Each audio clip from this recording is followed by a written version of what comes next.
Hello, everybody, and welcome to Afterbite, your favorite Vampire Diaries fan cast that's only 10 years too late.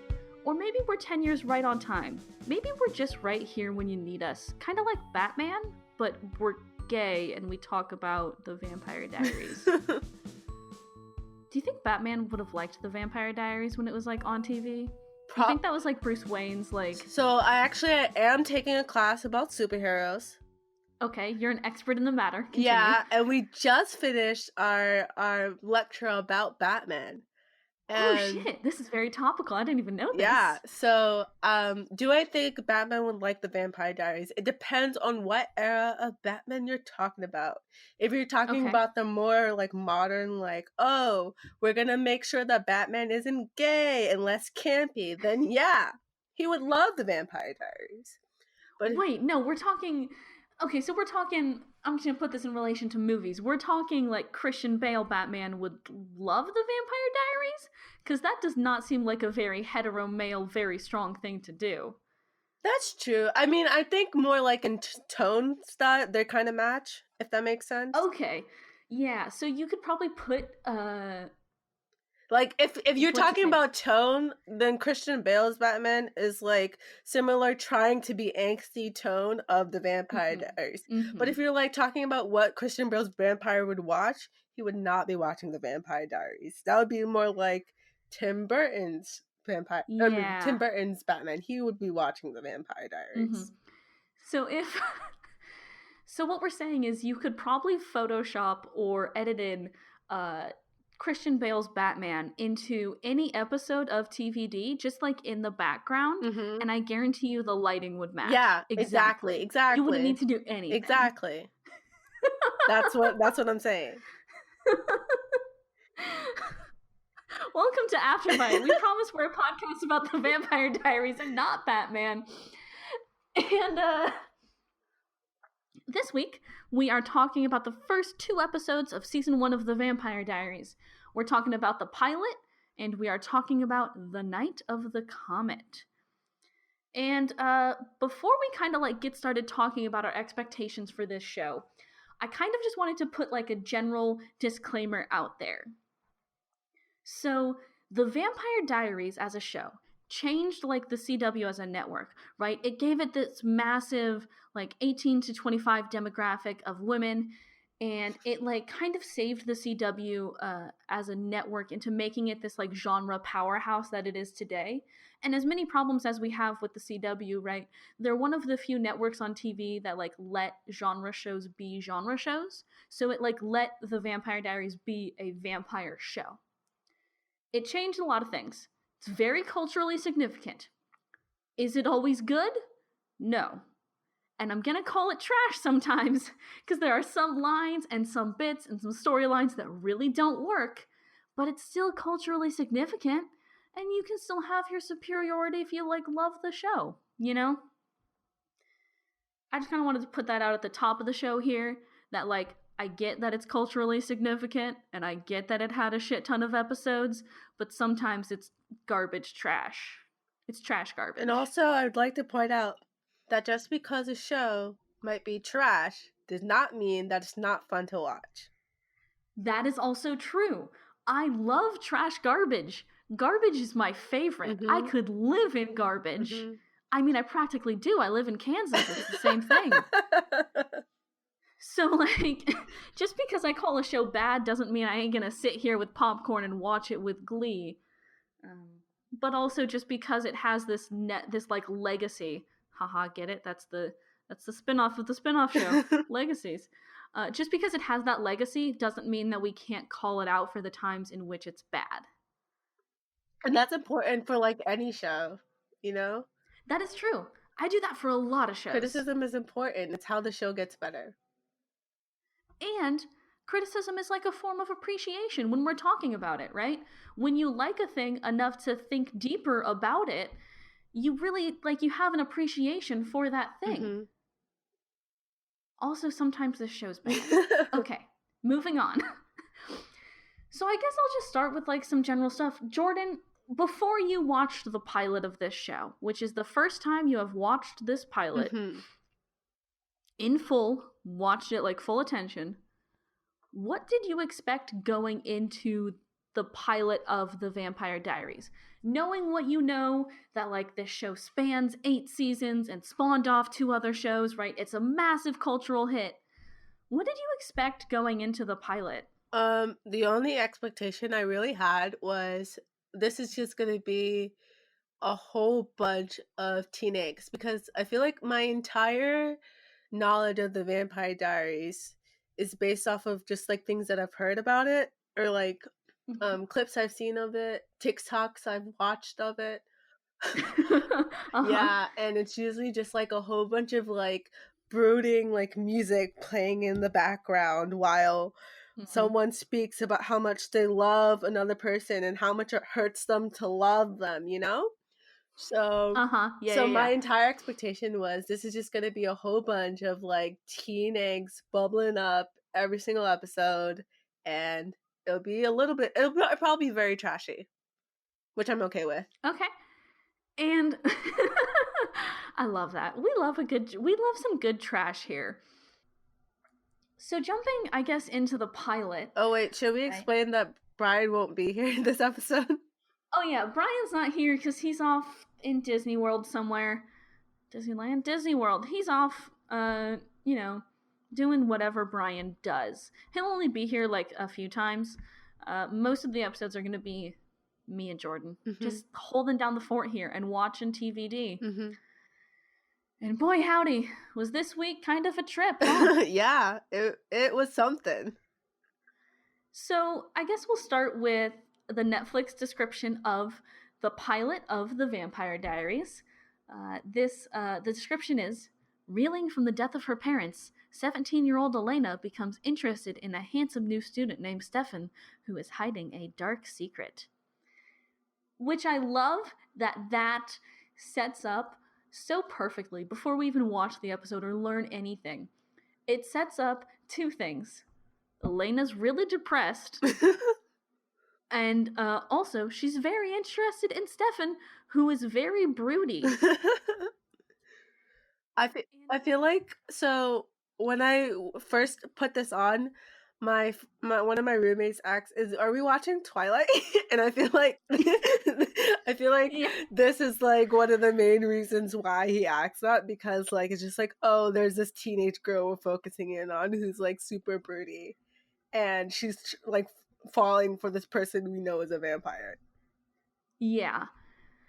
And I think The Vampire Diaries, I think TVD does it pretty well in kind of the reveal that Stefan's a vampire. And like, I mean, on some level, right, you're like, okay, yeah, new guy, vampire, yes, obviously. It's called The Vampire Diaries, right. You know? But before we even get there, I want to talk about the first 5 minutes of this show, in which Damon,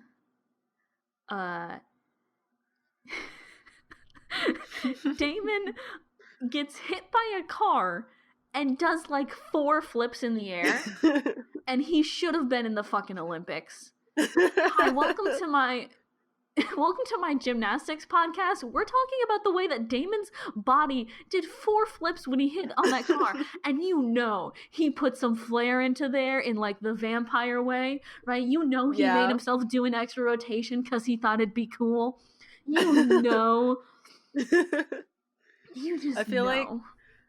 I feel like that's just such a vampire thing to do. Like, how can I make this death, quote unquote death, seem as dramatic as fucking possible?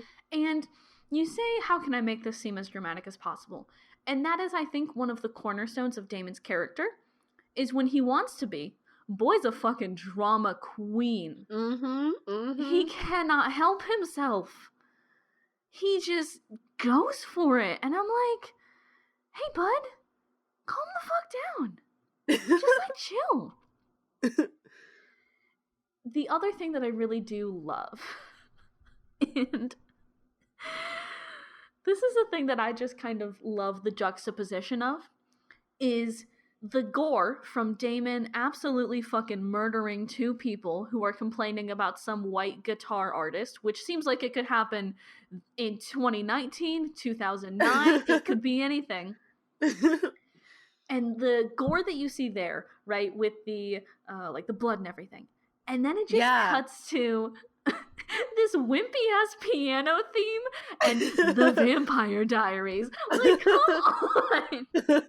That also sets the tone for the show so well, though, because this show will like gore you out, right? There'll be blood, there'll be death, there'll be drama, and you're like, gross, ew. And then there's just like a wimpy piano theme somewhere in the background. Like there'll be gore and drama, and then they'll play some band that sounds exactly like the Fray under it, and that's it.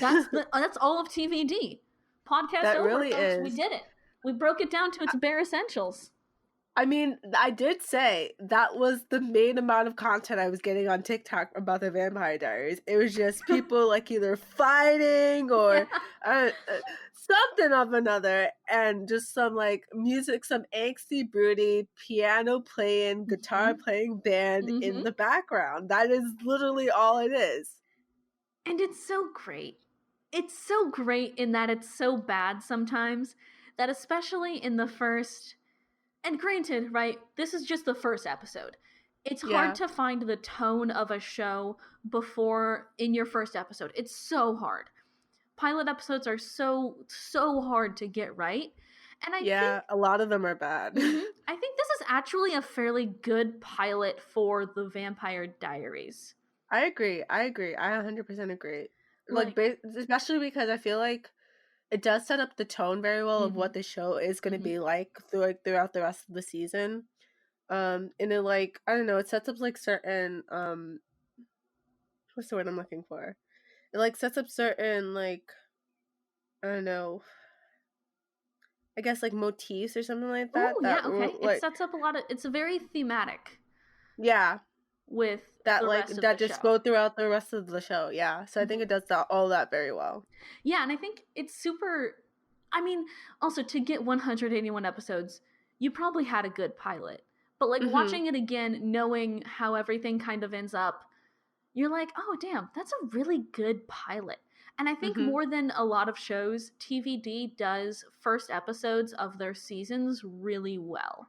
Yeah. I think that's something that, I mean, and all of the shows really do. I think Julie Plec is actually just really good at writing a hook to get you back into this world after you've either never journeyed into it before or after you've been, a hiatus has happened. I think that's one of the things that I think Julie does really well is make sure that she has really good first episodes. Yeah. So I'm just looking at our notes here for what happens in the episode.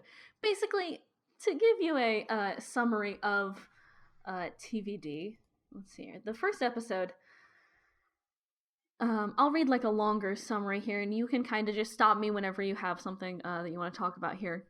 In the small Virginia town of Mystic Falls, 17-year-old Elena Gilbert and Jeremy Gilbert, which I guess they're like the same age, even though Jeremy's supposed to be like 16 or 15. I don't know. No, when they said he was in the next episode, when the aunt says that he's 15, my entire room of people who are watching were like, "What? He's 15?" We were like, "Is that a child?" I don't think so. This child. Also, Jeremy's hair is so bad in this pilot episode. It's so bad. Yeah, everyone's hair is so bad though. Let's be honest, it's 2009. That's true. It is 2009. Jeremy's hair looks like it was styled and it looks like it was both styled by and is a hedgehog. So there's just that.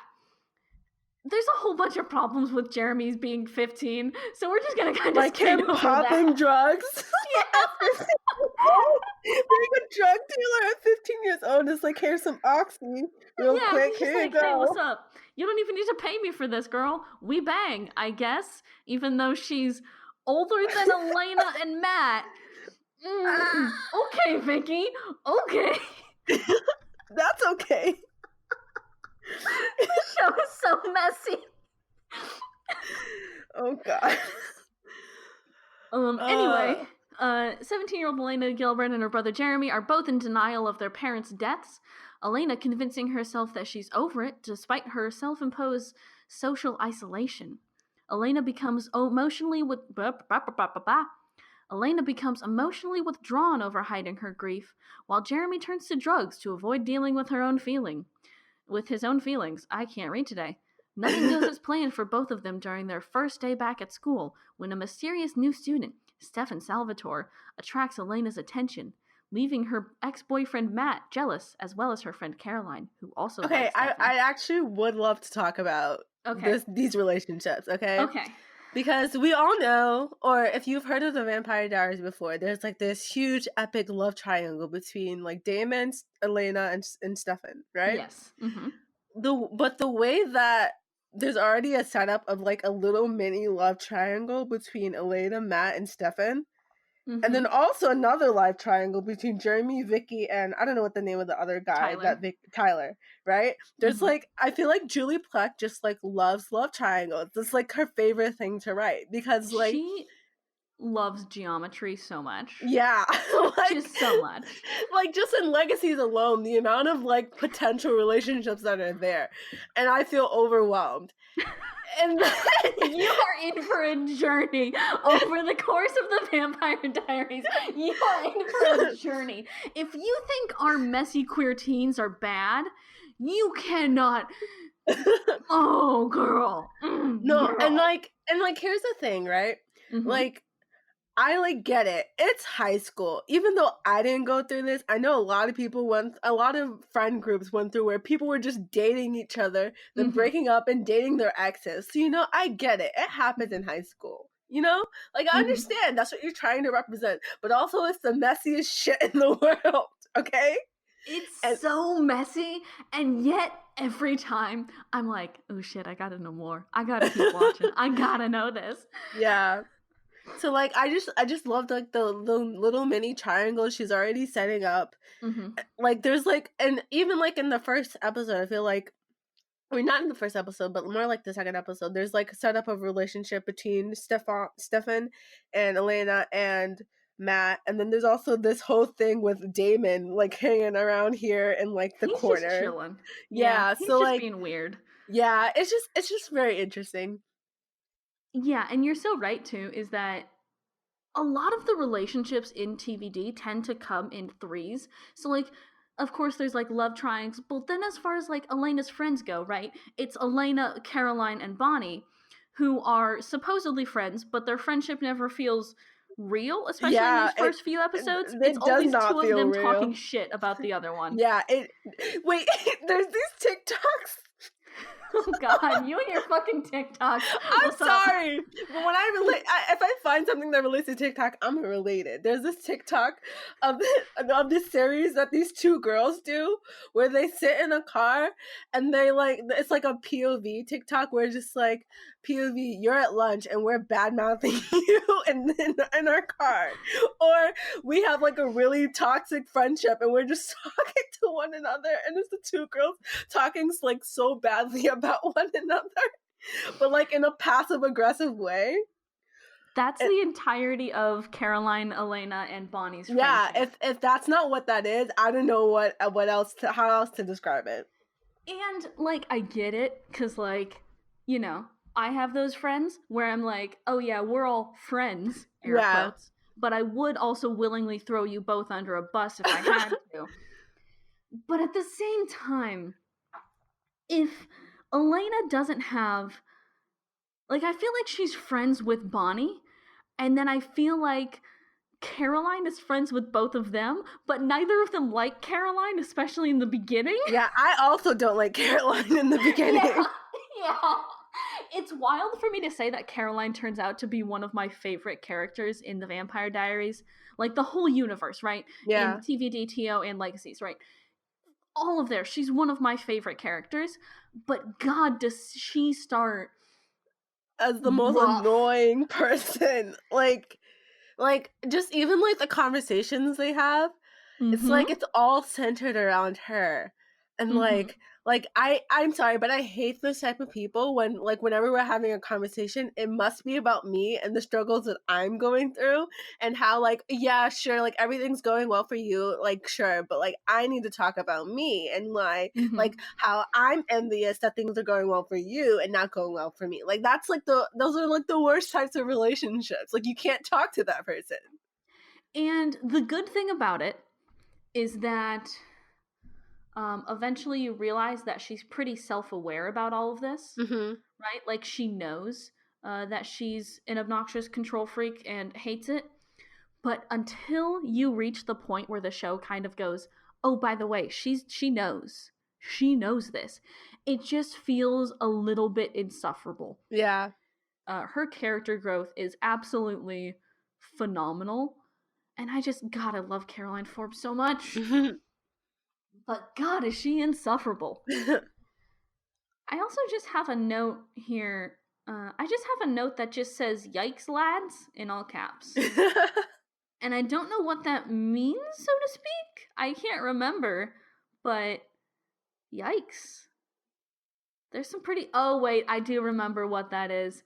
There's a lot of language in this show that is very 2009, before we learned to be nice to other people. There's a lot of language in here. And you all know the line from Bonnie that I'm talking about.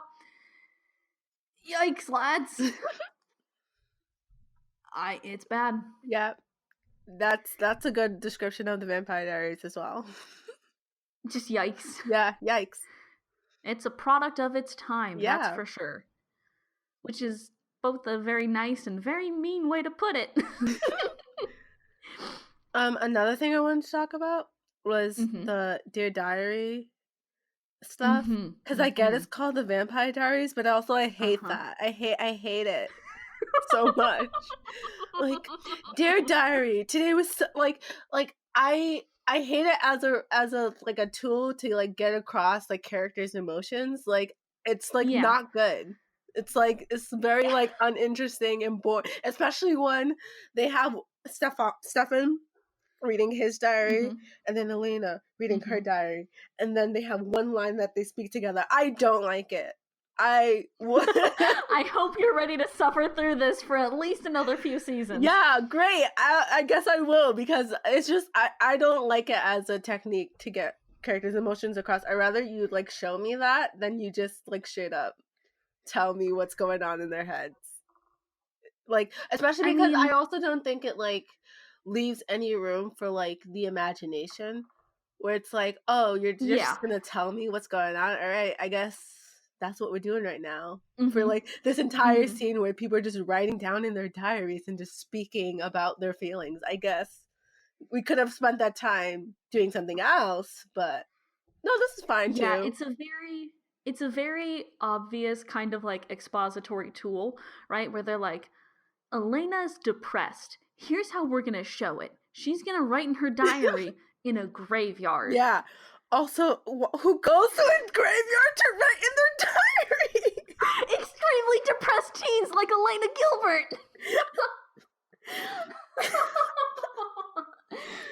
Here's the thing, though, is I get it too. I hate it. They use it pretty heavy-handed in the first season. They're kind of a little bit better about it going on, and then they, at some point, I think they just stopped using the diaries too, which is... So here's the thing. There's a light on the horizon. It might be in a year when we reach season 4 or 5 or whatever, but the light's there. Okay. It is, though, a very heavy-handed tool. I don't hate it, with a great passion. I just wish they wouldn't do it. It's just lazy writing, in my opinion. It really is. It's a really expository tool crutch for this. But I also get that they needed to do it at least a little bit because the Vampire Diaries, I get it. Right? I just wish Stefan's a vampire. He keeps a journal. He doesn't call it a diary because he's very manly. I honestly think the whole I keep saying his name wrong. It's Stefan, right? It's Stefan. It's just spelled in a shitty white person way. but not like the usual white person way. This is spelled like an advanced white person way, where it like comes all the way back around until you can't remember how to pronounce it until you hear somebody else pronounce it. Fucking Stefan. So, like, I actually like his journals. I think that's like that's like a cool element to have to the show, because then like it has like all like his like backstory of like how like he's like this vampire who's been living for so long. So like, who wouldn't want to keep journals of like all the things you've gone through? You know what I mean? I think that's actually pretty cool. I don't like Elena's diary, and they do use it, but I think that's Elena's cool. diaries suck, but they do use they use Stefan's journals. Again, because he's manly and he doesn't use the term diary. They use it pretty well in later seasons. And whenever they kind of need like a, hey, remember when this thing happened? They'll always kind of find a way to reference one of his journals or something, because it is a good way to like, he's kind of like your in canon plot Bible, where you're like, all of this shit happens and somebody knows about it and there is a record of it somewhere. It's a really nice crutch that they like wrote themselves for like, shit, somebody needs to find out about X, Y, or Z event. Let's have them go through his fucking journals. Let's go. There's also one other thing. There's a few other things I do want to mention before we move on from the pilot. When they're in history class. Oh my god. Oh my gosh. Mr. Tanner has a Confederate flag on his desk, just like chilling, like it's not set in 2009, 50 some odd years after the Confederate War, in a state which eventually was literally torn apart because of the Confederate, like, because of all that. No, and not just like a thing. Also, I didn't actually catch that, but also like me and my roommates were watching his history class go on, and we were like, this is not how a normal history class goes.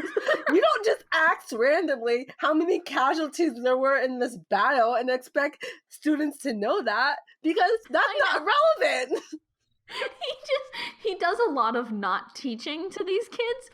And I think eventually you do realize why people in Mystic Falls are so fucking stupid, and they didn't realize they had vampires amongst them for so long, because they had this great public school education. Like, come on.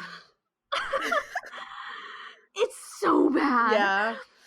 Yikes. And like, they very clearly set Mr. Tanner up as like, he's your shitty teacher bad guy. Like, you get it. Yeah. You know. But also, damn boy, do you need to give him a Confederate flag just like chilling on his desk as though it's not 2009? That's like a big yikes. It's a big yikes. A lot of things in... We said that this is a pretty good pilot for The Vampire Diaries, but a lot of things it does set up are very yikes. Just like very yikes. Just this fucking show, man. Just talking through it, like, you kind of realize how ridiculous it is. Because we're talking about a show about vampires who keep journals. And I think a lot of things in TVD we can talk about fall into this, where they are plot devices first and genuine character moments or like characters second. So like with Vicky, right?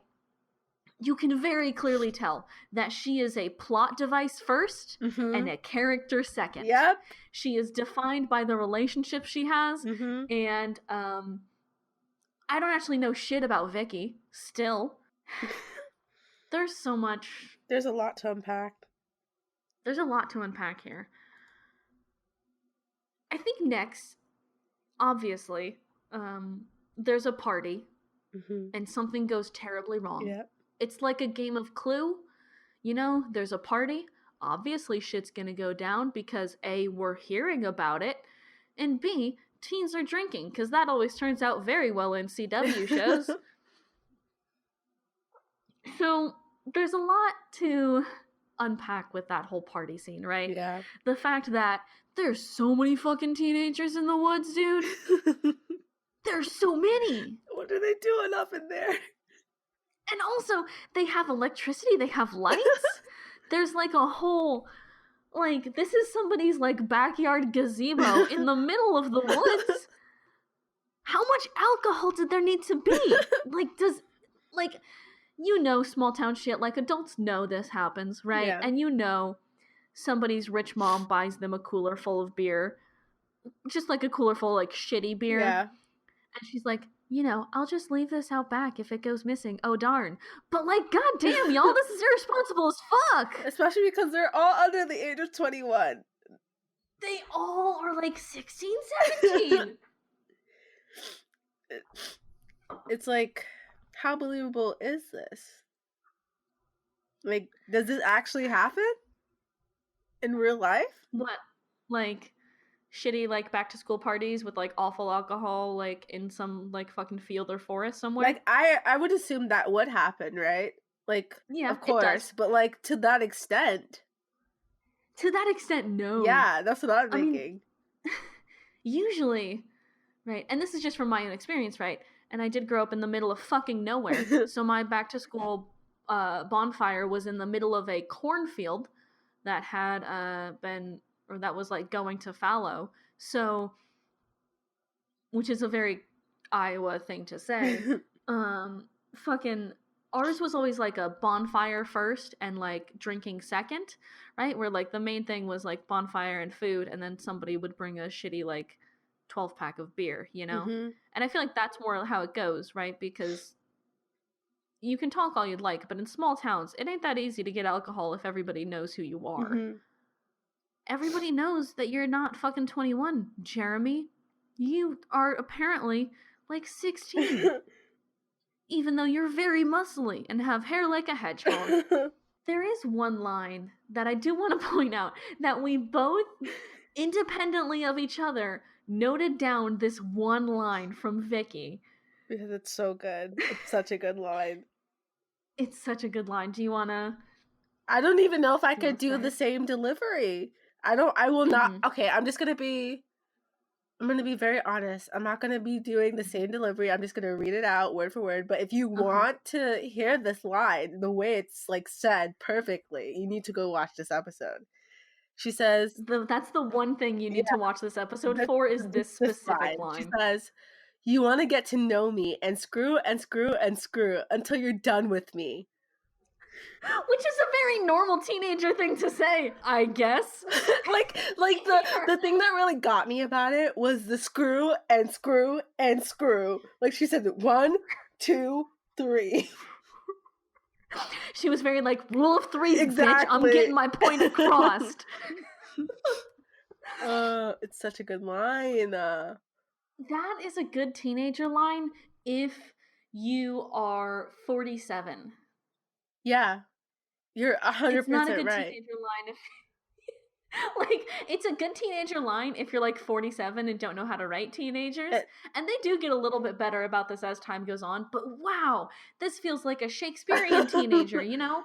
One of those kids who's like 15 and getting married. This sounds like something Juliet would say. Girl's like 12 and she's getting hitched. Like 15 and getting married.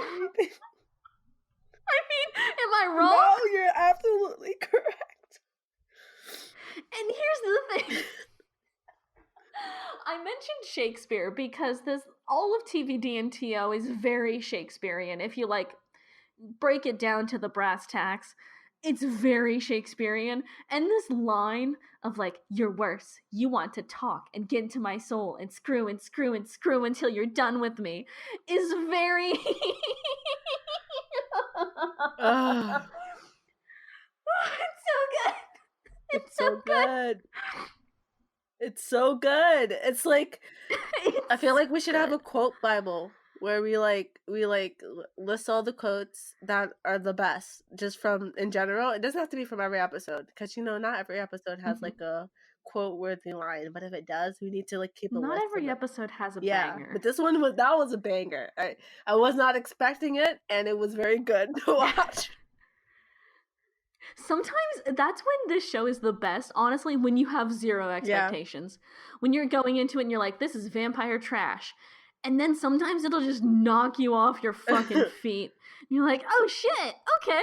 These characters are actually lovable sometimes. And they sometimes say weird lines, you know, like normal teenager things to say. Like, you just want to screw with me until you're done.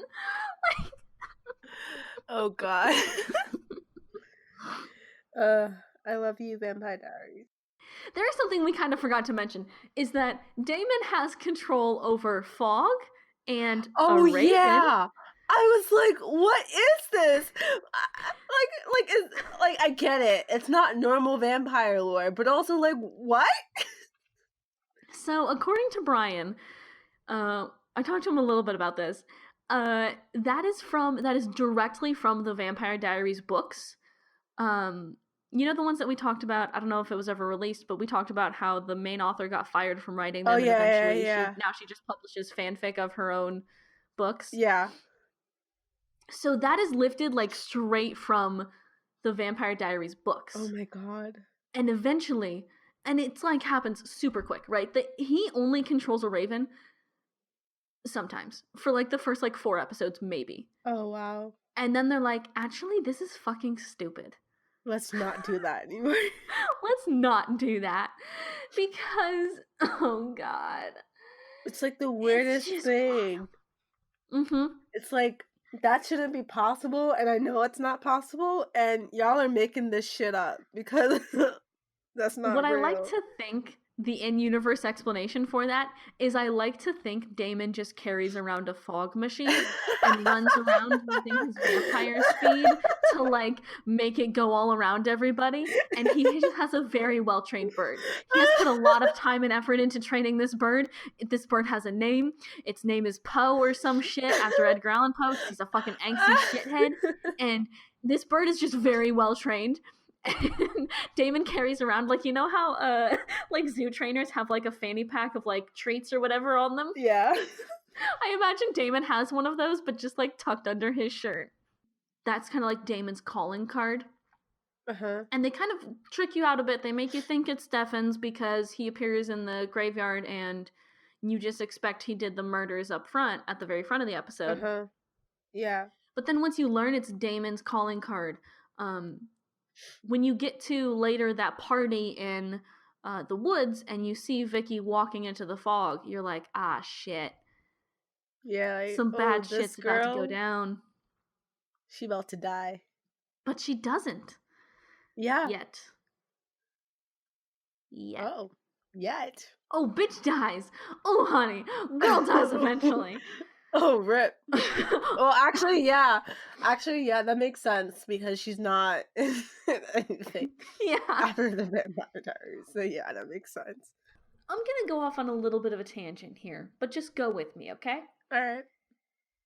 So, we were kind of talking about this earlier, but, so I listen to a rock radio station on my way to and from work. It's a pretty good station, right? It usually kind of leans toward the heavier side of rock, more like metal and hard rock, stuff like that. Mm-hmm. Recently, they have been playing a song by Papa Roach, which is called fucking Come Around or some shit. It's off their latest album. Mm-hmm. I usually like Papa Roach because they're kind of like Rage Against the Machine in that they're kind of sometimes like rap rock because you know how white guys love to do that. And then it's just like harder rock usually. Mm-hmm. This one specific Papa Roach song sounds like it could have been written and covered and just like released by Imagine Dragons. Oh, okay. Which is a very different sound than Papa Roach usually is. Yeah. The thing I'm getting at is this Papa Roach song, Come Around, sounds like it could have been in the Vampire Diaries. It could have been one of the millions of songs that sound like they were written by Imagine Dragons or The Fray to kind of be every single song in the Vampire Diaries. Like, I hope you're ready for 8 years. This went on for 8 fucking years of songs that sound exactly like Never Say Never by The Fray. What I'm getting at is that every single song Every single song in the Vampire Diaries sounds precisely like it's off one of the Phrase albums, or like it's Papa Roach covering Imagine Dragons. It sounds like it bad. The whole soundtrack for TVD, bad. There's like 3 exceptions to that. All of it's bad. All of it sounds like the emotional whiplash I get when listening to, fucking The Fray over, over while it's like Damon murdering somebody or whatever. That emotional whiplash is the same emotional whiplash I get while listening to my hard rock radio station and hearing Papa Roach covering Imagine Dragons. It's the same whiplash. And that is so true for the end of this episode. It is... The Fray is like an okay band. Mm-hmm. There's too much. They play the entirety of that song. They play it like twice. The whole fucking ending scene goes on for like 5 minutes. And it's just The Fray. It's just Never Say Never. Why did they do that? I don't know. I don't know. Who's in charge of their music? I need to talk to I don't know. But whoever's in charge of the Vampire Diaries music, or whoever was in charge, rest in peace, now you're out of a job, I guess. Because they're not playing The Fray back to back. Because you're not just playing The Fray sound-alikes. Every other band in TVD soundtrack history is indistinguishable from The Fray. You could pick nearly any song with a male vocalist that was played in TVD, and I'd be like, oh yeah, that's probably The Fray. That's probably it. I say nearly any because I do know that they play one 303 song, and that is the only song in TVD that I like. That's the only one. They play Sarah Bareilles next episode, I think. Yeah, they do play Sarah Bareilles. Their female vocalist songs are like okay, but again, they all kind of sound like The Fray, or they all kind of sound exactly like Sarah Bareilles, but they're not Sarah Bareilles, so it's not as good, you know? Yeah. It's just like, man, this sucks, huh? Speaking of next episode, you want to go on to the Night of the Comet? Yeah. So it's the first named episode of the Vampire Diaries is called The Night of the Comet. The Vampire Diaries and their naming conventions, it's a lot like T.O., or the originals, in the way that it's just kind of named for like an event that happens in the episode. It's not like Legacies where it's like a line that is said.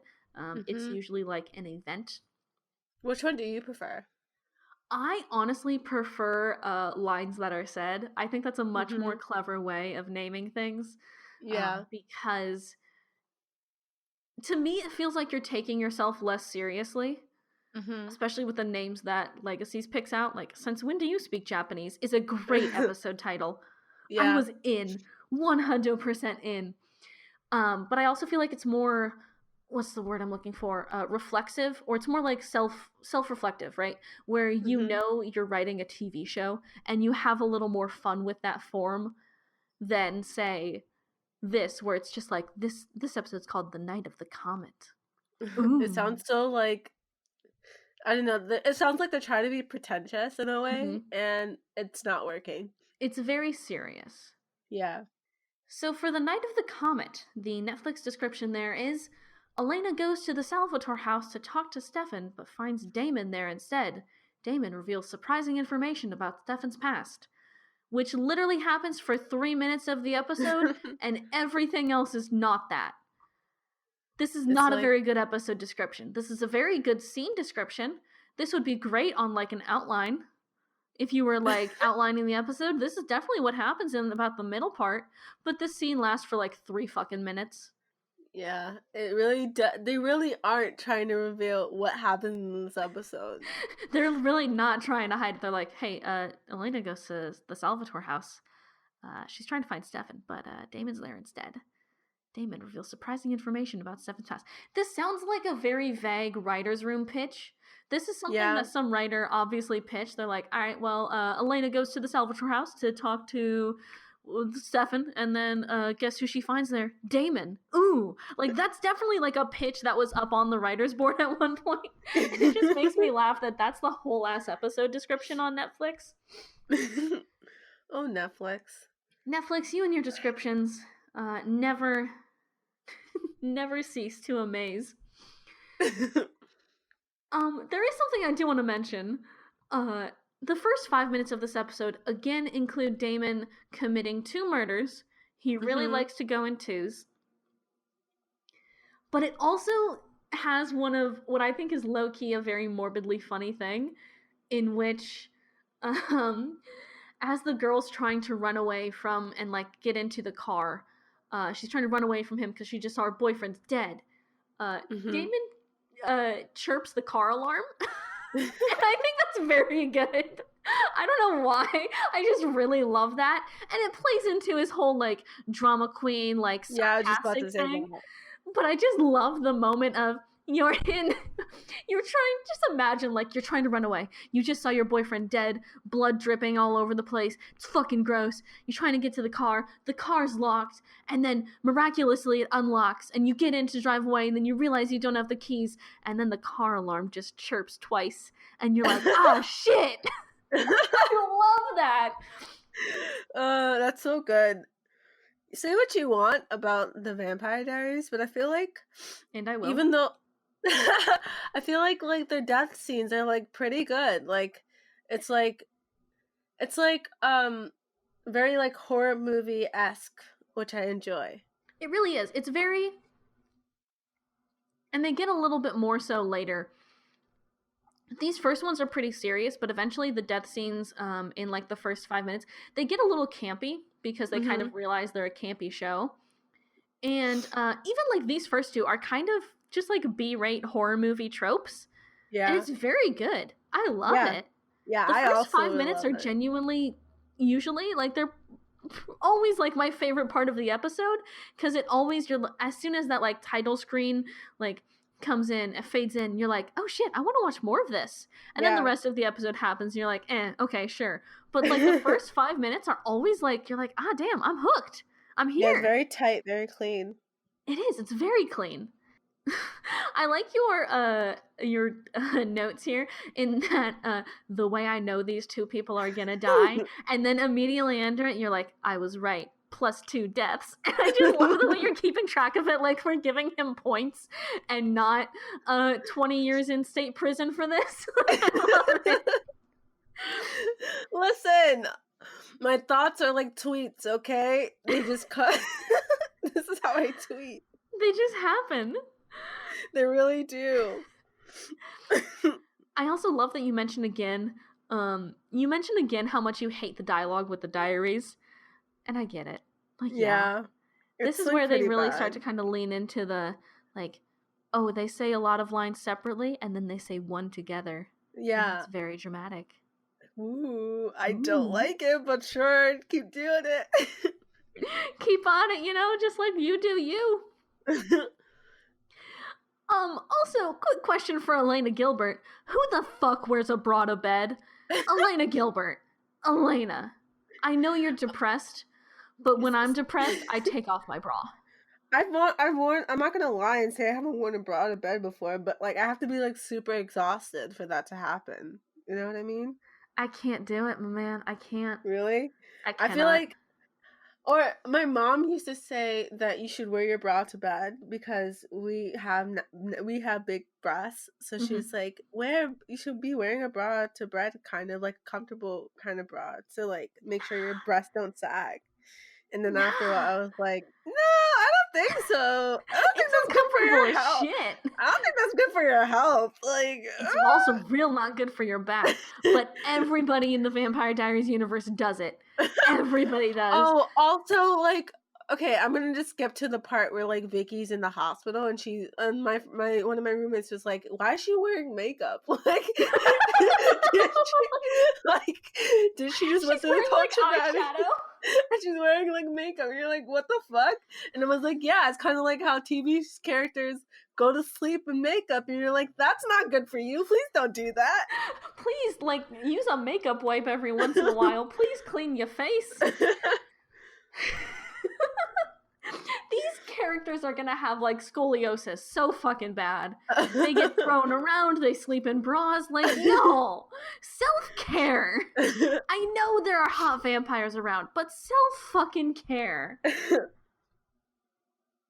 God. I literally had in my notes, like, who wears a bra to bed? What the fuck, Elena Gilbert? In all caps. And then the next bullet point down is, Elena's depression is actually pretty well represented in these first few episodes, which I feel is that's like how I feel about Elena's character, where one moment I'm like, what the fuck, Elena Gilbert? And the next I'm like, okay, yeah, like, I get it. But also, what the fuck? Let's see. What the fuck, Elena? What the fuck, Elena? I get it, Elena. Okay. I have a note that I need to talk about. Yeah, when you know how the episode description from Netflix is, Elena goes to the Salvatore house. When she goes to that house, my other roommate noticed how the camera is just fucking shaky as fuck. It's shaky as shit. And I was like, maybe it's for dramatic effect, but also why? Like, I hate it. Like, stop. It's so shaky for like no reason. It's shaky for those. It's not even like a full, that whole scene. It's literally just like when she goes to the door and when she's like in the house alone. It's shaky. And then when Damon enters, it's like, and then they enter into another room. All of a sudden, they're on the tripod. And you're like, my roommate was like, could they not afford a tripod for the first half of that scene? I don't know what cameraman they had there, but like, was he good? Like, is he okay? Usually cameramen are pretty good at keeping it more steady. And I mean, if you're going for that shaky horror effect, like, I get it. But damn, that's the only part of that episode they do in, like, that shaky effect. They don't do it when, like, in the pilot, like, when, Vicky's getting about to be murdered or anything. They don't do it when Damon's murdering people for funsies. Yeah. It's just that. Yeah. And it's like, why did you make that choice?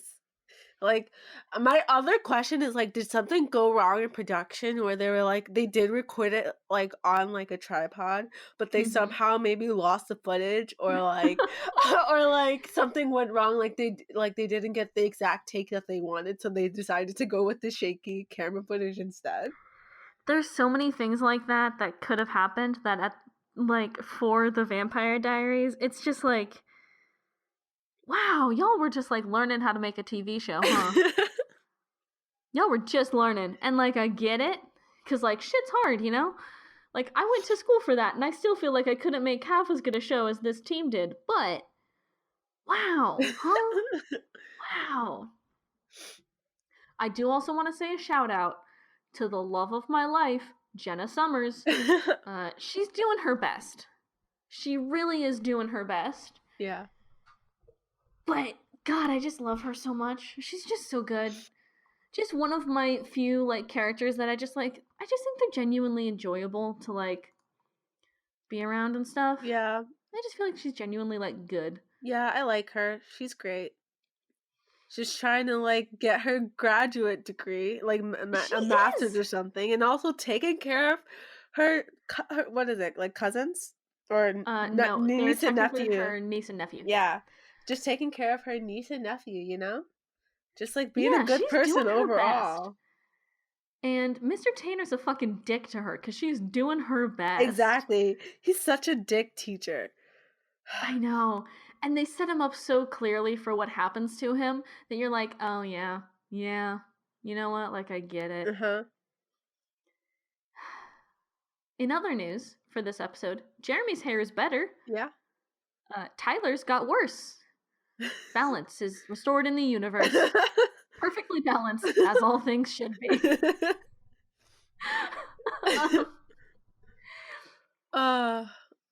There's also something I want to mention. Yeah.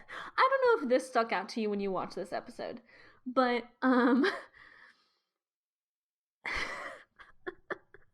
there is this point when Matt and Elena are talking, and Stefan is sitting on like a table in the school courtyard. He's just like chilling. He's listening to them technically. Right. But he's just like chilling. Yeah. Right? And they do this reverse shot with them where they are on Elena and Matt talking. And then they reverse shot to Stefan listening, right? And you see like the back of Stefan's head and everything. And then you go back to Matt and Elena for a while. Mm-hmm. You stay on this second shot of Matt and Elena for like a good 10-15 seconds. And then when Elena looks back to like go talk to Stefan after Matt leaves, they play like the dramatic like sound cue where they're like, oh shit, where did Stefan go? But they were on that shot of Matt and Elena for so long, he just got up and walked away. I know they're trying to set up that he used like his vamp speed and everything. Boy just like got up and walked. They were on that shot for a good 10 seconds. He just left. He didn't have anything he needed to pack up or anything. He just left. That's so funny. I love your like little, oh, this is like, even though they're vampires, like no, they're actually normal people and they're doing all these things just to make things more intense and dramatic. Like they are. Like Damon carrying around a fog machine. Yeah. I really like humanizing all these characters, yes. Can you tell? Yes. But they also like that thing with Stefan bothers me so much because there's people all around him. Like, the courtyard is full of people. He is not gonna vamp speed the fuck out of there. He's just gonna walk away like a normal-ass person. He ain't trying to get busted for being a vampire here. He's just trying to walk away. He didn't even... Okay, they could have made this shot work really well if they had, like... Say, Stefan had, like, a notebook and book out and stuff, and he was, like, studying or something, okay? Yeah. And then they went back to Matt and Elena, and then, like, she looked back and he was gone completely, even when he was, like, spread out with all that shit over the table. Yeah. That would have been fine, because you're like, oh man, that was freaky fast to pack all that shit up and leave. Hell yeah, Stefan. But he's not. He's just sitting on the table with his book bag closed, just listening to them, and they're like, oh shit, where did he go? Did he fucking vamp speed out of there? Like, oh shit. It's like, no, he just walked! I think something that's funny to think of is what if instead of just walking away, he did vamp speed out of there, right? But like because he didn't want to get caught as a vampire, as he was vamp speeding away, he also like compelled people on the way, so it kind of slowed him down a little bit. Somebody like sees him vamp speeding, he's like, ah shit, you didn't see that. I think that's also a possibility. That's really funny.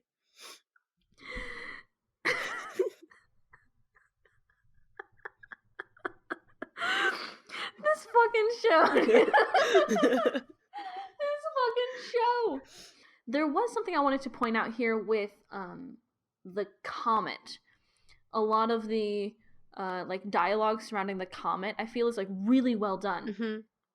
Especially when Stefan is kind of preaching the cyclical nature of the comet, right? Where like it's set on a path and things are gonna happen and it's gonna come by and it's always gonna happen inevitably, mm-hmm. right? And I think the exact line he's like, it's like trapped in a cycle and every few years it can come home. Mm-hmm. Which I think is a really good line for Stefan because it does kind of point out that he and Damon are kind of trapped in this cycle that neither of them are willing to break, mm-hmm. and it shows, right? I think this line, even if you just like think a little bit more into it and like realize like this is a really, really great setup for the cyclical nature of the TVD. Mm-hmm. It's really like a good setup for especially the first few seasons, the feeling of like inevitability mm-hmm. with like when things go wrong and when things happen. It's just a really good line that I think you can use to kind of sum up all of TVD, right? Is like that comet and Stefan and Damon are trapped in like a cycle mm-hmm. that they are trying so desperately to break out of, but also they don't want to break because that cycle is comforting. And you kind of get that throughout season 1 and like especially the first, I think 4 seasons to me feel the most like inevitable. Mm-hmm. Anything before like the Silas storyline kind of just feels so, it's really, really good TV when everything feels so inevitable, like it was always going to happen no matter what these characters did and they were stuck in this cycle repeating. Mm-hmm. I think that's like one of my favorite ways of like storytelling on TV is when it feels so the world is conspiring to keep these characters in this same cycle that they've always been in. I just love that line a lot, and just like the way, and especially like having Stefan be the one to say that. He's one of those characters that is just stuck in that cycle that he's trying so hard to break out of, and it just like doesn't. He's trying his best, man, and I just really love the comment as kind of an early connotation or an early like harbinger of that. Mm-hmm. You know, I do like at some point Damon did just say ... which is a great saying. Also a great line in this episode is Aunt Jenna going, "Eat anyway, it's a ruse." Like, I love that. Oh, that was such a good line. I love that too. Such a good line. That was so good. It was so great. What other notes did you have here? I had, why is Damon the literal worst? Yeah. What was the point of bringing Vicky up on the roof? Because he's, again, dramatic. Yeah. With a TM sign at the end. Also, you'll keep repeating that. Why is Damon the literal worst for like the entirety of TVD? I'm sorry, girl. It doesn't get better. If you don't like Damon now, even a little bit, you're probably not gonna grow to like him because he's just kind of shitty. Yikes. Yeah. I also didn't understand like the plot point of him bringing her up to the roof, because he's like, it seems like, oh, he wants to like kind of convince Stefan to like become like be a vampire again, where he like he drinks human blood. But like as soon as Stefan says, "Oh, I'm not gonna do that," then he just like, "Oh, okay, sure, why not?" And then he like lets Vicky go back to her normal life, and I'm like, wow, you gave up on that one easy, huh? He really did give up on that quick. I think that was also Damon kind of like accepting. He's like, guess I gotta play the long con now. Guess I gotta stay in Mystic Falls for longer. Oh boy. But then also, like, Vicky, like, getting out of the hospital and going to, what was that? Like, that was a Mystic Girl, right? She works at the Mystic Girl, yeah. Going to the Mystic Girl right after getting out of the hospital.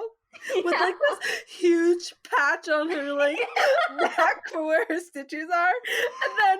And then when she gets up on the roof and she goes back to, Damon, like, compels her back to normal, she's like, oh, my stitches came loose. And she was like, ah, shit, man, I'm really, like, buzzed out on Oxy, so, like, sure, I guess. I'm just like, oh, Vicky. She goes back to work in food service. And that's not the most shitty American ass Band-Aid. If that's not the most American thing I've ever heard of. She's like, shit, man, I gotta fucking make money. I gotta pay for this shit, dude. I'm going in there even if I have stitches in my body. And just survived an quote unquote animal attack. Yeah. It's bad. I also talked about how the dialogue of Elena talking to Stefan was so fucking cheesy. Not in the cheesy good way, in the cheesy bad way. And I was like, I hate this. Why is this happening? Like, the only thing that was getting me through was Sarah Bareilles playing Gravity in the background, because if that was not playing, I would have been so annoyed. The note you have here, by the way, I do just want to highlight this exact note word for word, is the dialogue is so fucking cheesy. How am I going to survive this for 8 seasons? Which, like, here's the answer. You don't. You embrace the cheese. You live in the cheese. I mean, I'm lactose intolerant. That's why this show sucks. No, I'm kidding. But eventually, like, I don't know, they go through, like, phases of taking themselves really seriously as a show. Yeah. And I think they tried to take themselves really seriously in these few episodes. And I think eventually they kind of learned that, like, they're not a show to, like, take themselves super seriously. Thank God, because if they were taking themselves really seriously, I would have problems. But they go through phases. So you'll see there's, like, a few episodes where they, like, don't take themselves seriously. And they're really fun, really good episodes. And then they'll go back to this dramatic shit. That all said, there was one other line that I wanted to kind of highlight in this episode. And it's when, at the Mystic Grill later, Bonnie and Caroline are talking, and Stefan comes up to them. And Bonnie gives out Elena's phone number and email address because it's 2009. What are you doing, my like, girl, what are you also when Elena and Stefan talk later on, she tells him exactly where her diary is, and I'm like, why are you giving out this information to a stranger you both don't know? I know. They're like, oh man, he's cool. He's a high school kid. I barely trust a high school kid to like make me a sandwich at Subway. Like I didn't trust myself in high school. Exactly. Like y'all are just like trusting him with like your phone number, your friend's email address, which is weird. And like the location of your diary? What is that? I guess. 2009. Like, hey guys, if you want to find where I keep my journal, it's in my nightstand in the drawer at the bottom under it's like under a few beanies that I have, if y'all were interested in that. But like, you aren't. Like, what the fuck? What's the point? I don't. 2009 is a weird time, my dude, and it was just like giving out. Even no, but the thing is, though, right? I remember explicitly being told not to give out my email in 2009. So why is this person who's older than me doing that exact thing? You gave him her number. That should be good enough. Exactly. He can reach her. Like, my dude, it's not like we're living in the era where people have, like, only phones that hook up to your, like, landline. We don't just have PDAs. We have somewhat smartphones by then. Exactly. Like, what are you doing? There's just so much here. There's just so much. And now I think comes the time of the episode where we kind of have to distill all of this down. So, on a scale of 1 to 10, Jordan, 1 being the worst, 5 being okay, 10 being a great episode, where do you rank these first 2 episodes? Let's see. Episode 1, I really liked. I enjoyed it. I think it was like a really good pilot, and it got me interested into like the story overall that's being told, despite its Dear Diary parts.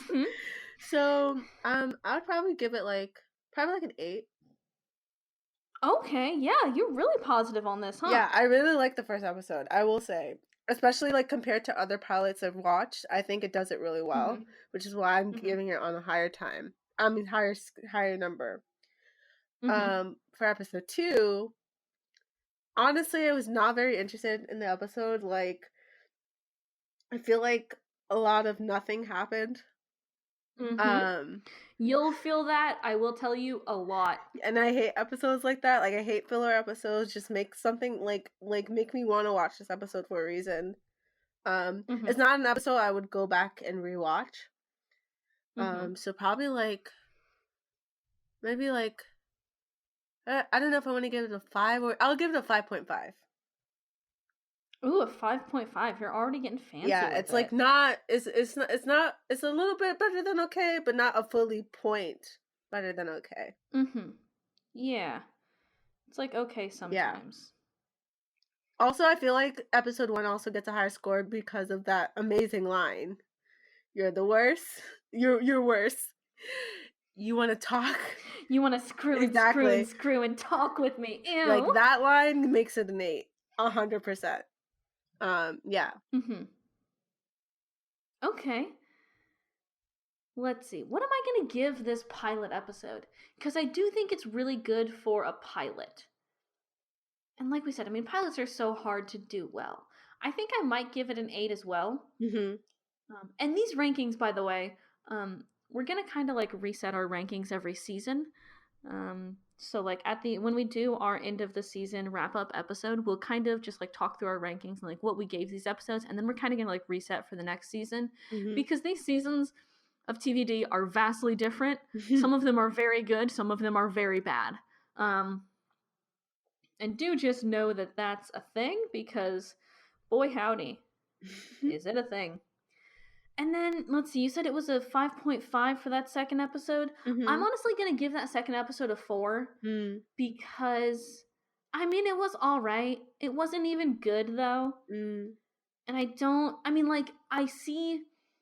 do like some of the things it introduces. I like the concepts. I like, especially like characters like Aunt Jenna, right? She's so lovely in this episode, so great.